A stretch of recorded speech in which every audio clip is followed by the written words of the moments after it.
Ce programme est financé par les amis et partenaires du ministère de Joyce Meyer.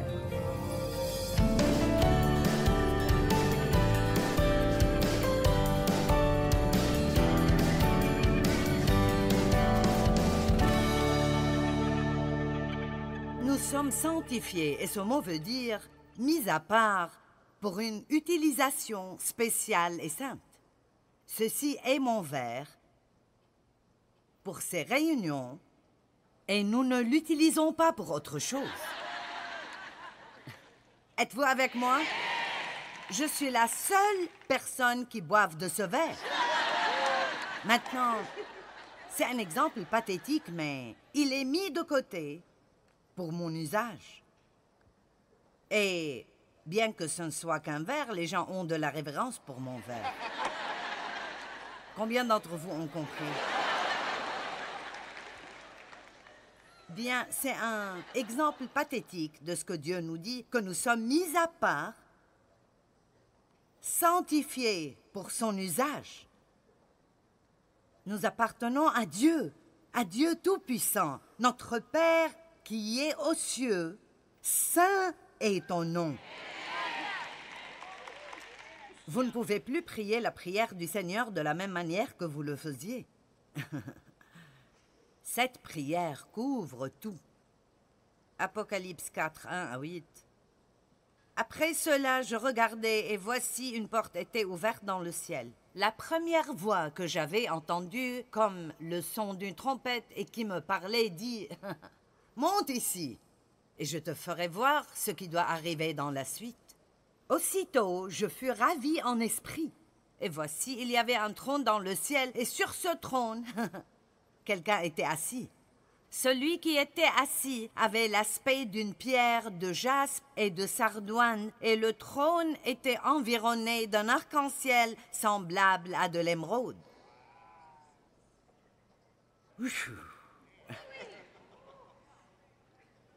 Autour du trône, je vis 24 trônes, et sur ces trônes, 24 vieillards assis, les membres du Conseil de Dieu, revêtus de vêtements blancs qui représentent la sainteté, et sur leurs têtes des couronnes d'or, représentant être purifiés. Du trône sortent des éclairs, des bruits, des voix et des coups de tonnerre. Devant le trône brûlent 7 lampes ardentes. Ce ne semble pas être une petite chose. Donc, devant le trône brûlent 7 lampes ardentes qui sont les 7 esprits de Dieu. Il y a encore devant le trône comme une mer de verre transparente, semblable à du cristal. Au milieu du trône et autour du trône, il y a 4 êtres vivants, remplis d'yeux devant et derrière, avec l'intelligence de ce qui est avant et à l'arrière d'eux. En d'autres termes, Dieu voit tout, mes bien-aimés. Le premier être vivant est semblable à un lion, le second est semblable à un veau, le troisième la face d'un homme et le quatrième à un aigle qui vole. Et je ne prétends pas comprendre tout cela. Mais restez avec moi. Les 4 êtres vivants ont chacun 6 ailes et ils sont remplis d'yeux tout autour et au-dedans et sous les ailes. Ils ne cessent de dire jour et nuit: Saint, Saint, Saint est le Seigneur Dieu, le Tout-Puissant, l'Omnipotent, qui était, qui est et qui vient. Allez, acclamez notre Dieu Saint ce soir.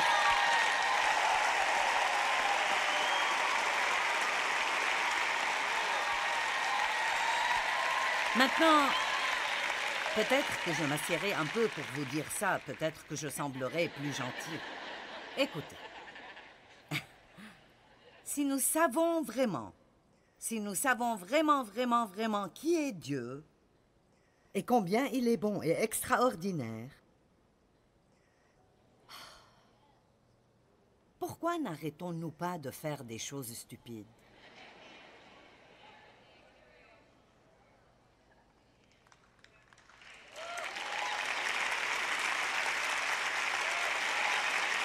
Je veux dire, commençons juste avec quelque chose, comme nous décider à ne plus ragoter.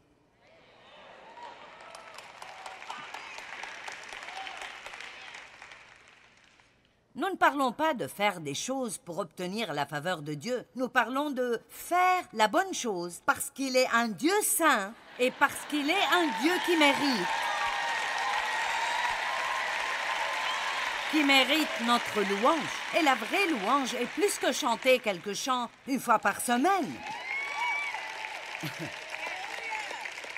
Il cherche des adorateurs qui l'adoreront en esprit et en vérité. Des adorateurs. Vous le faites pour le Seigneur. Et jusqu'à ce que nous arrivions au point où... Et c'est un grand jour quand vous arriverez là. Dieu, tu es l'œil qui voit tout. Et tu vois tout. Et n'importe où que je sois, tu me vois. Et je veux vivre pour toi. Je vais faire ce que je fais pour toi, et même si je ne reçois pas d'appréciation ici, je le fais pour toi. Amen. Bien, nous resterons ici toute la nuit si je n'avance pas. Dans le chapitre 6 d'Ésaïe, versets 1 à 5, nous voyons la réaction d'Ésaïe quand Dieu s'est manifesté. Verset 1, l'année de la mort du roi Osias, je vis le Seigneur assis sur un trône très élevé et les pans de sa robe remplissaient le temple. C'était la gloire de Dieu remplissant le temple. Des séraphins se tenaient au-dessus de lui. Et le mot séraphin signifie l'ardent, le brûlant. Ils avaient chacun 6 ailes, 2 dont ils se couvraient la face, 2 dont ils se couvraient les pieds et 2 dont ils se servaient pour voler. Ils criaient l'un à l'autre et disaient « Saint, Saint, Saint est l'Éternel des armées, toute la terre est pleine de sa gloire. » Les portes furent ébranlées dans leur fondement par la voix qui retentissait et la maison se remplit de fumée. Et voilà la réaction d'Ésaïe. Alors je dis « Malheur à moi ! Je suis perdu, car je suis un homme dont les lèvres sont impures. J'habite au milieu d'un peuple dont les lèvres sont impures. » Ésaïe a dit « Malheur à moi, je suis perdu. » Sa culpabilité a été établie juste pour les choses qu'il a dites, qui étaient inutiles.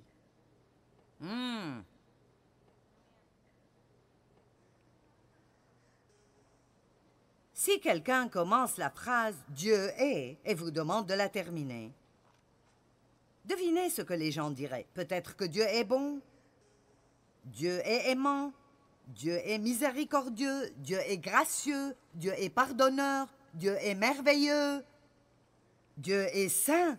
Mais je me demande si quelqu'un dirait que Dieu est terrifiant. Vous n'avez pas compris, vous êtes... Mais c'est une terreur sainte. Ce n'est pas « je n'ai pas peur que Dieu vienne me faire du mal ».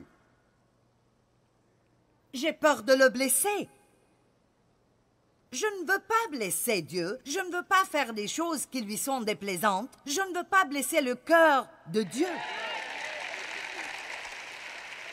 Il doit être adoré.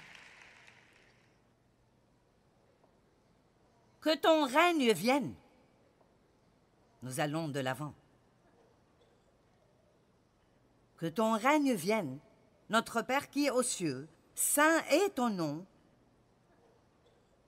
Que ton règne vienne. Qu'est-ce que ça veut dire? Ça veut dire que nous avons besoin d'être beaucoup plus préoccupés par les personnes qui sont perdues et pour la croissance du royaume de Dieu que de vouloir recevoir ce que nous voulons tout le temps.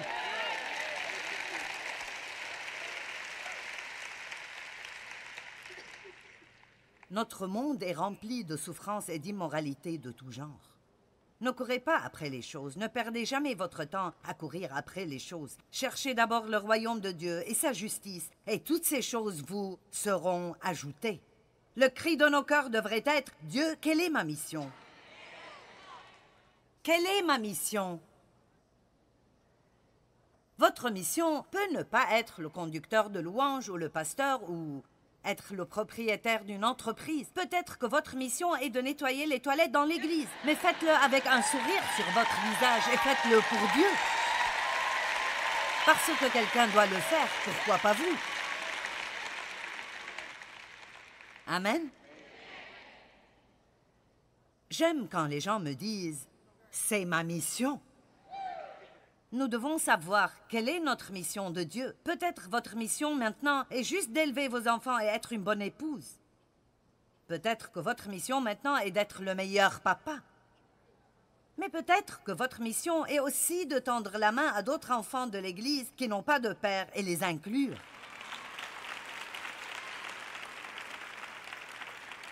Quelle est votre mission de Dieu? Ça peut être une mission publique et cela peut être une mission très privée. Mais pour ce que nous faisons en secret pour le Seigneur, nous serons récompensés ouvertement. Matthieu 6.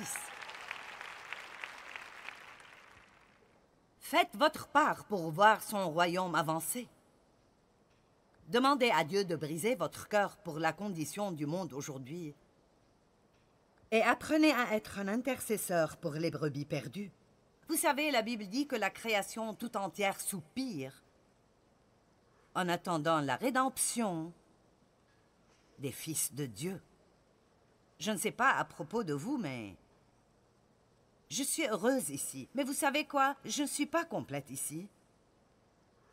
Je ne suis pas satisfaite ici, sur terre, parce que je ne suis pas de cet endroit, et vous non plus.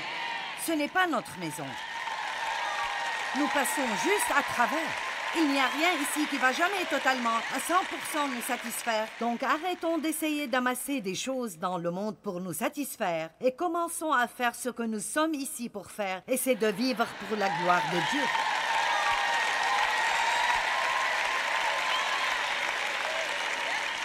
Que ton règne vienne, que ta volonté soit faite sur la terre comme au ciel. Que ta volonté soit faite. Père, si tu voulais éloigner de moi cette coupe, toutefois que ma volonté ne se fasse pas, mais la tienne. Nous disons souvent que toute chose concourt au bien de ceux qui aiment Dieu, de ceux qui sont appelés selon son dessein. Et nous n'entendons que toute chose concourt au bien. C'est vraiment ce que tout le monde entend. Oh oui, alléluia, cela va concourir au bien de ceux qui aiment Dieu et ceux qui sont appelés selon son dessein, ceux qui désirent et poursuivent passionnément la volonté de Dieu dans leur vie. Et si vous voulez la volonté de Dieu plus que vous ne souhaitez respirer, si vous préféreriez mourir plutôt que de vivre hors de la volonté de Dieu, alors tout concourra pour votre bien.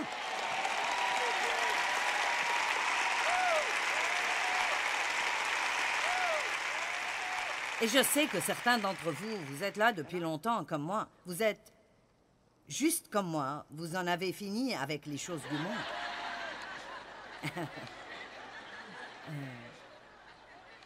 Si nous ne sommes pas dans la volonté de Dieu, qu'est-ce que nous avons qui en vaut la peine?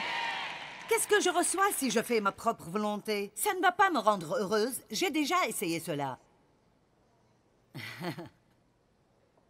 Dieu, je ne peux pas être heureuse si je ne me marie pas. Dieu, je ne peux pas être heureuse si je dois rester mariée. Je ne peux pas être heureuse si je n'ai pas d'enfants. Je ne peux pas être heureuse avec ces enfants.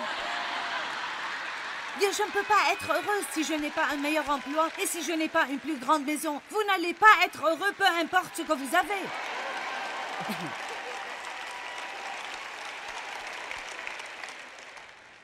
Parce qu'il n'y a pas de bonheur dans les choses. Il y a de la joie qu'en Jésus, et quand nous cherchons d'abord le royaume, il ajoutera toutes les choses. Et nous n'allons pas nous en faire tellement.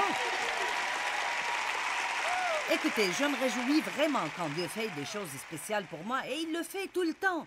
Mais c'est tellement rafraîchissant de ne pas avoir à les pourchasser.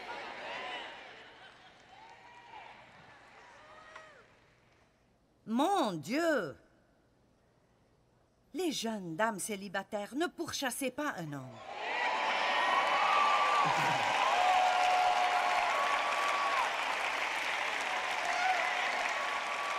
Pourchassez Dieu. Il fera que les hommes vous pourchassent. Et je spécifie, un bon homme.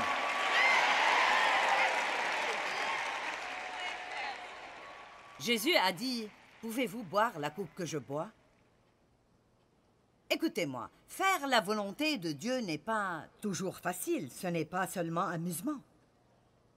Et très souvent, il y a beaucoup de soupirs avant que nous ayons les gloires. Amen. Nous nous amusons, et ceci est un message de feu, mais je réalise que ce que je demande aux gens de faire, de pardonner aux gens qui vous blessent, de ne pas dire du mal des personnes qui sont aussi...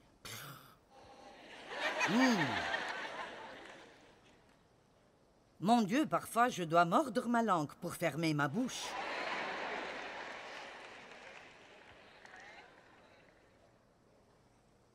Car ce que Dieu veut, 1 Thessaloniciens 4:3, ce que Dieu veut, c'est votre sanctification, que vous soyez séparés et préparés pour la vie sainte, c'est que vous vous absteniez de la fornication et de l'impudicité.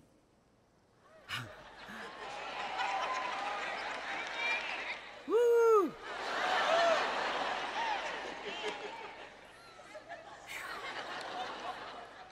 C'est que chacun de vous sache posséder son corps dans la sainteté, dans la consécration et la dignité, séparé de tout ce qui est profane, dans l'honneur, sans vous livrer à une convoitise passionnée comme font les païens, qui ne connaissent pas Dieu et n'ont aucune connaissance de sa volonté.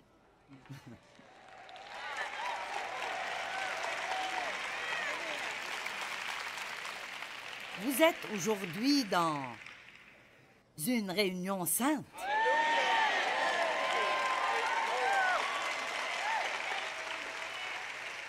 Combien d'entre vous comprenez que si nous n'entendons pas cela, avec toutes les autres choses, nous allons nous retrouver dans de très, très grands problèmes.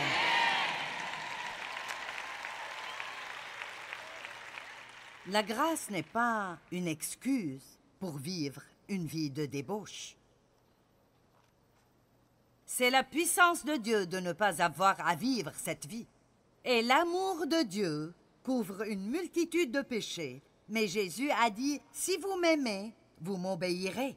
Il n'a pas dit, si vous m'obéissez, je vous aimerai. Dieu nous aime déjà. Mais par notre amour pour lui, quand nous voyons sa sainteté, quand nous voyons combien il est merveilleux, quand nous savons qu'il est notre Père, qu'il vit en nous, comment pouvons-nous ne pas dire, mon Dieu, mon Dieu, mon Dieu, que ta volonté soit faite dans ma vie.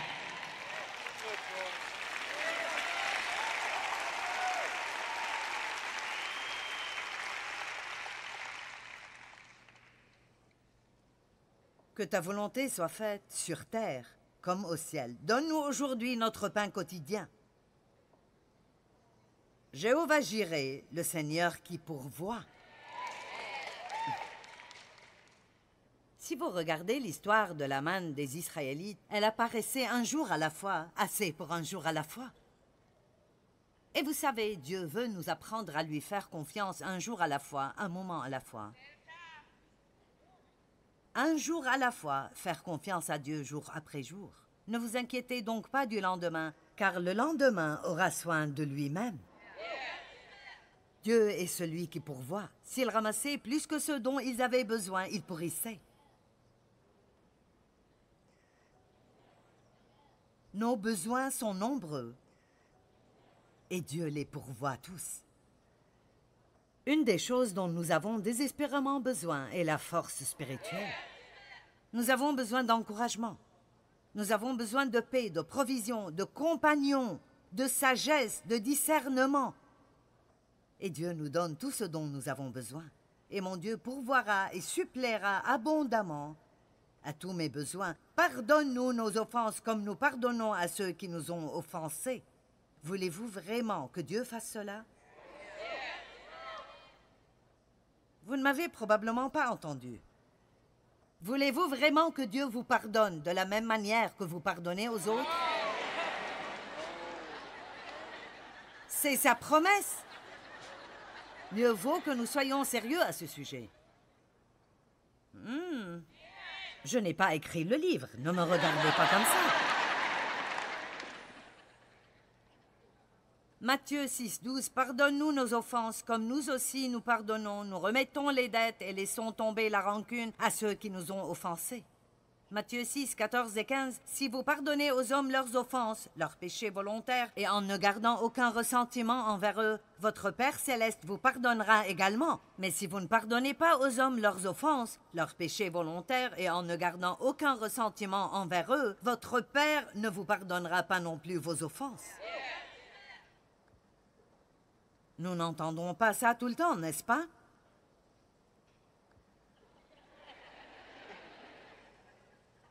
Je pense que si j'étais vous, je n'irais pas au lit cette nuit avant de pardonner à tout le monde. Je veux dire, je suis sérieuse. Je suis aussi sérieuse que je puisse être. Bien, c'est ce que je ressens. Vous pouvez peut-être ressentir cela, mais vous pouvez prendre une décision. Dieu, je ne vais pas vivre avec un cœur plein de haine après ce que tu as fait pour moi. Je ne vais pas recevoir ta miséricorde et ta bonté, et puis garder les offenses contre les autres.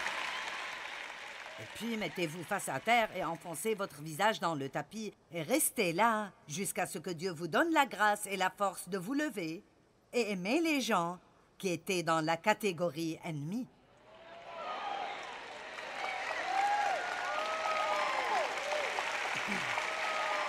Mon Dieu, je souhaiterais avoir plus de temps. Ne nous soumets pas à la tentation,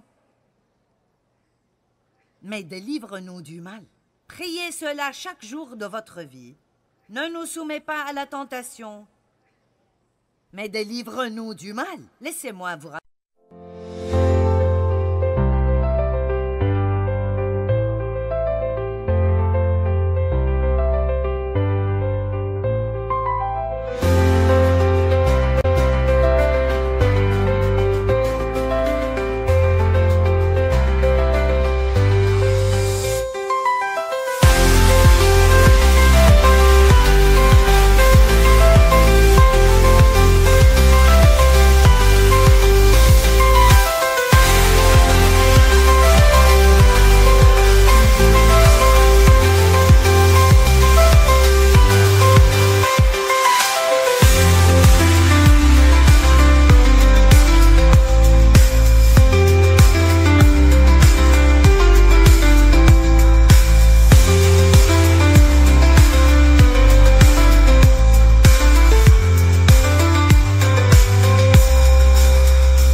Une histoire rapide qu'une femme m'a racontée. Et elle m'a dit que je pourrais la raconter. C'est une femme qui a été chrétienne pour beaucoup d'années. Une femme d'âge moyen qui était chrétienne depuis aussi longtemps que je la connais. Chrétienne depuis longtemps. Mais elle a un petit problème dans son cœur. Elle n'aime pas son mari. Et elle a dit, je ne l'aime pas. Je ne l'aime pas. Et elle était mariée avec lui depuis 45 ans, mais elle ne l'aimait pas parce qu'elle n'a pas travaillé avec Dieu pour fixer ce problème dans son cœur. Il y avait une petite porte ouverte. Et un jour, elle reçoit un message sur son ordinateur de quelqu'un homme qu'elle ne connaissait pas. Salut! Erreur stupide numéro 1. Elle répond au message. Salut. Le discernement ne fait pas cela. En résumé, et il a fallu un long moment, mais elle a dit que je pouvais raconter cela. Ce gars lui a dérobé près de 200 000 $.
cette femme est une chrétienne née de nouveau, baptisée dans le Saint-Esprit.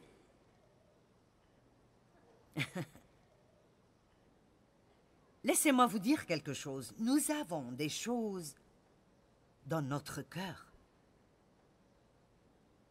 N'ignorez pas ces petites choses. Les petits renards détruisent la vigne. Il faut garder votre cœur propre devant Dieu, parce que si vous ne le faites pas, le diable va finir par l'utiliser contre vous. Cette femme est maintenant comme « Je ne peux pas croire que j'ai fait ça ». Vous savez quoi? Pas de discernement. Priez pour le discernement tous les jours de votre vie. Seigneur, délivre-nous du mal. Montre-moi les personnes méchantes. Aide-moi à m'éloigner des personnes qui ne sont pas bonnes pour moi. Aide-moi, Dieu, montre-moi qui est vraiment mon ami et qui ne l'est pas. Dieu, aide-moi à ne pas tomber dans la tentation. Les disciples ont succombé au sommeil et Jésus leur a dit, « Ne pouvez-vous pas vous lever et prier afin que vous ne tombiez pas dans la tentation? N'attendez pas que vous soyez entre les griffes de la plus grande tentation et dans un chaos émotionnel énorme. Priez tous les jours.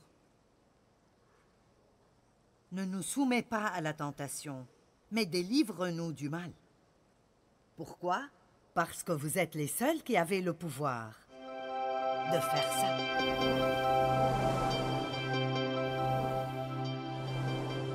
C'est un très grand privilège d'être invité par notre Père à prier. Et c'est toujours la première chose que nous devrions faire, et jamais juste un dernier recours. Souvent, les gens disent « il ne me reste plus qu'à prier », mais cela devrait être notre premier recours. Croyons que Dieu nous entend, qu'il est notre Père aimant et qu'il travaille dans nos vies. Vous savez, vous n'avez pas parce que vous ne demandez pas. Alors priez pour tout ce dont vous avez besoin.